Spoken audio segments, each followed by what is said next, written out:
Hi there, Derek here again.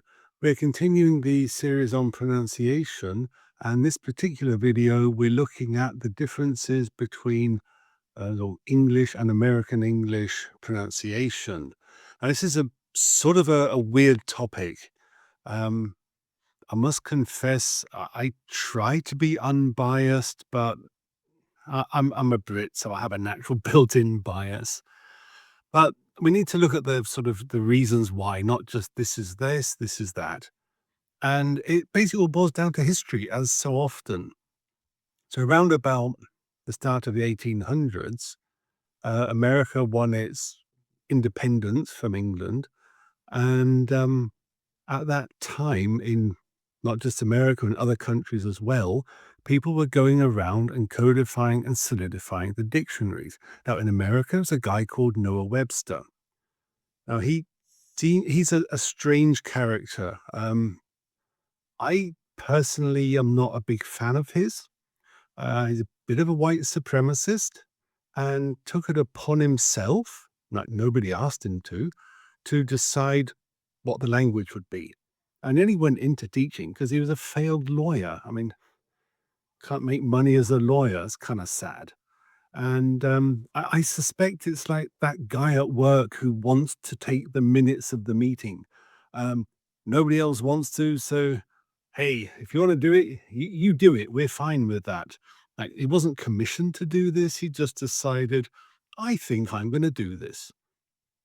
And he was also, like I say, bit of a white supremacist, um, and basically thought that America should have its own identity. And I can kind of make this makes sense to me because they just won a hard war of independence, and the last thing they're going to do is say, "Oh, language, no, we'll do it like they did," and that they wanted their own sense of identity.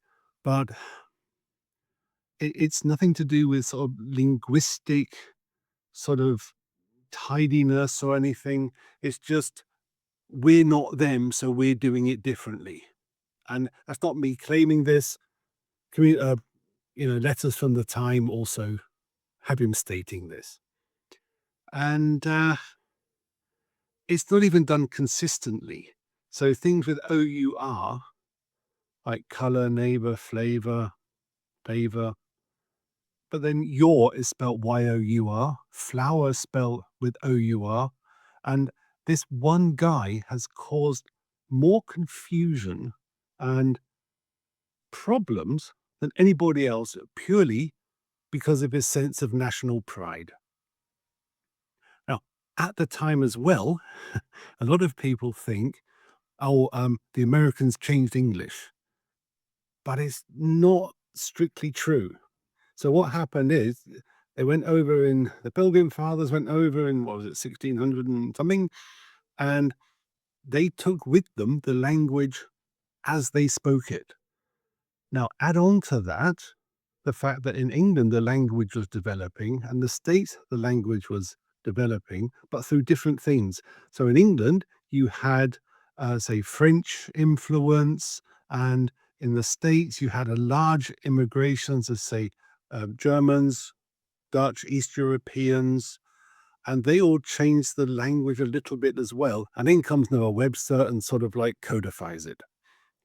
And in a certain sense, you could say that the pronunciation in America is more, it has more in common with the original pronunciation in the sort of 1700s, and that the English sort of developed it in one direction, and the Americans kind of developed a bit more in the other direction.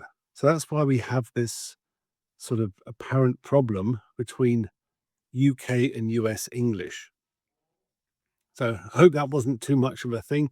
What we'll do is a presentation on this where we look at the most confusing things. And of course, the spelling also changed the pronunciation a little bit. And we'll look at the most common ones that trip people up and some very weird ones. And then we'll come back and talk about it. Now here we look at the difference between UK and US pronunciation. So what we have here is the same words, but different sounds. And here we're going to look at the pronunciation differences between UK and US English. And we see that like they're not mistakes, they're just different standards. One isn't right and one isn't wrong. And the idea here is consistency. So you don't need to choose the correct one. You should, be consistent, but be able to understand both. And that's the difference. I suppose the next sensible question is, well, why do these differences exist? They're both English. And the reason is that when the Pilgrim Fathers arrived in America, or let's say Pilgrim Fathers as in the first settlers, there really was no standard British accent. And over time, the British pronunciation changed quite a lot, and the American English actually stayed closer to the older forms. But then you add sort of immigration and national identity into the mix, and you end up with two very stable but different pronunciation systems. And one of the things we look at is, for instance, stress differences. Different parts of the word are stressed. So we have, for instance, this word. So in the UK, we would say advertisement, and the Americans would say advertisement. And there's a sort of, the Brits tend to, or in English generally, you would emphasize the first syllable, or on really long words like the third from the back, as we can see here. So we'd have advert, advertise, advertisement. The Americans would say advert, advertise, advertisement. That's one difference. Similarly, this word, we would say controversy, and the Americans would say controversy. I would say for this laboratory, and the Americans say laboratory. I would say in the UK address, and the Americans would say address.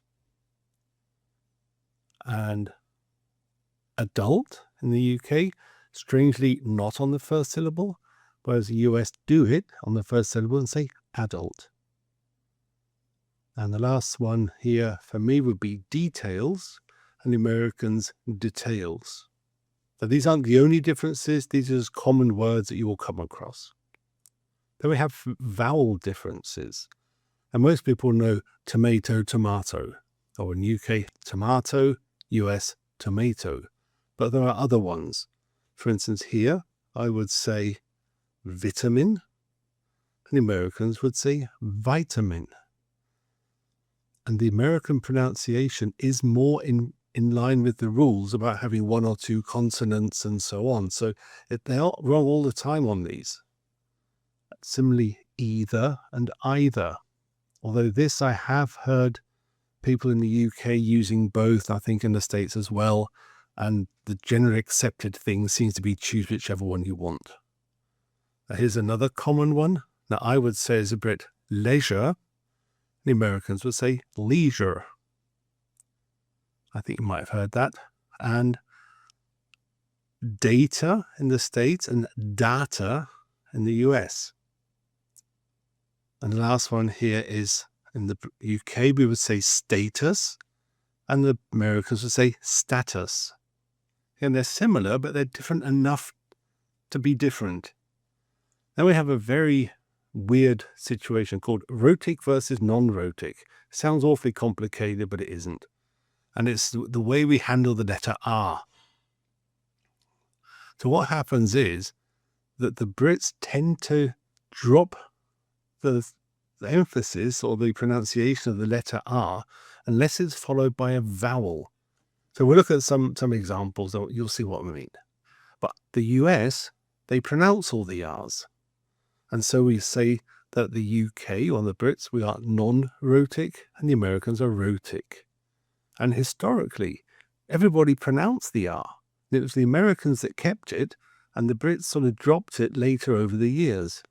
And we look at sort of these examples. So in the UK, we'd say water.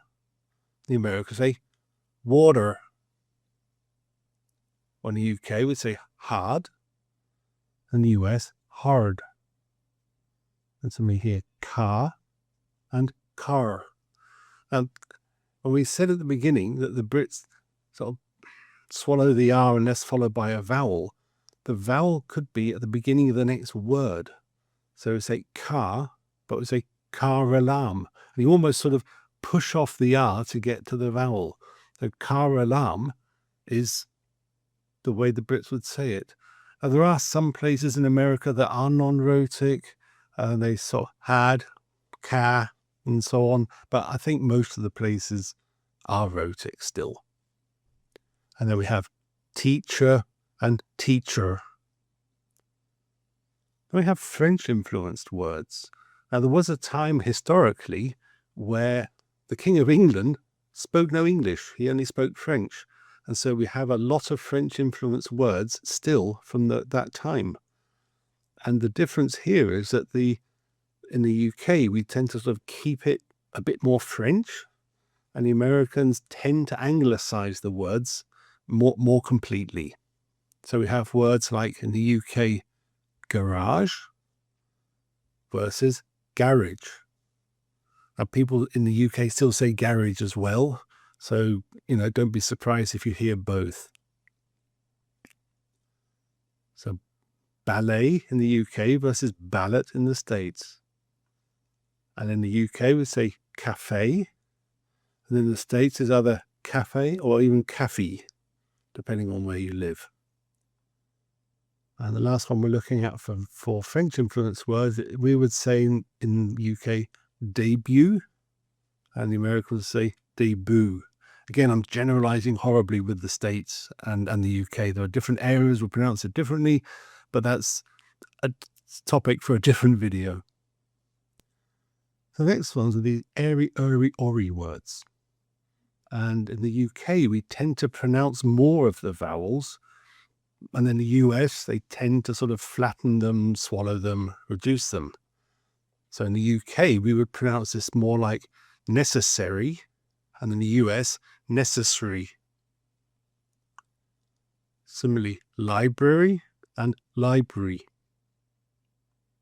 Secretary in the UK or secretary in the States. Another one, factory in the UK and factory in the States. And then we have the so-called ILE words, and these are enough to make its own section, okay, as you'll see. And the difference in pronunciation is in the way the UK and the US handle the end of these words. So in the UK here, we would say hostile. In the States, we say hostile. Similarly, fertile and fertile. Missile and missile. Fragile and fragile. Mobile and mobile. I hope you can hear the difference here. Then we have a thing that I dislike in American English, I'm afraid. Sorry, I'm allowed a preference. And this is the way that the Americans tend to pronounce a T. So in the UK, the T tends to be a sort of sharp, obvious, noticeable T. And the US, we call it like this flap D sound. And you hear this in things like water, like the Americans would say water. It sounds more like a D. It's not water, they say water. Similarly, butter for me, butter in the US, or city and city. This grates on me a little bit, but it is what it is. Then we look at some sort of general things that I get asked about in lessons so often. They don't really fit into any obvious place, but they're a common set of words that really sort of show the point here. So route in the UK or route in the US. And so that piece of hardware that you have for the internet, we would call it a router, they call it a router. Similarly, the noun project, I would say project, and they would say project. A slightly different sort of split. Similarly, research in the UK and research in the States. And one that gets me every time, in the UK, we pronounce this word herb, because there's an H in it. And in the States, they say herb. And when I first heard this, I thought they were kind of being funny and trying to be all ganja man, but that they really just say herb, and I have no idea why. Another one that regularly trips people up is more the UK version here. We would say schedule. So it's not like school, it's schedule. And the Americans would say schedule. So it's more in line with school and other SCH things. So to summarize, you don't need to switch accents or start copying people. You really sort of choose one or have someone choose it for you if you have a sort of style policy at work. But you should understand both and be aware of the difference. And above all, be consistent. So don't start using it the UK way in one sentence, the US way in another.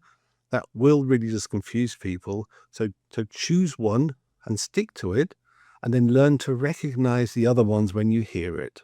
And that is the way that you really will be on the path to real fluency. So there we have it. The main differences and the most common words and problems between UK and US English. The important thing, as stated, is there isn't a right one and a wrong one. They're just two different variations of the same thing. If your company has a style guide and says we use this one, then use that one. Otherwise, it doesn't matter which one you use. To be consistent. Obviously, if you're in a company and you're looking to sell in the American market, then use American English. If you're looking to sell in Europe, then use UK English, okay? But consistency is the most important thing. Do not mix it and match it and hope that people will kind of know what you mean. That's going to not work. Choose one, stick to it, and see you in the next video. Bye for now.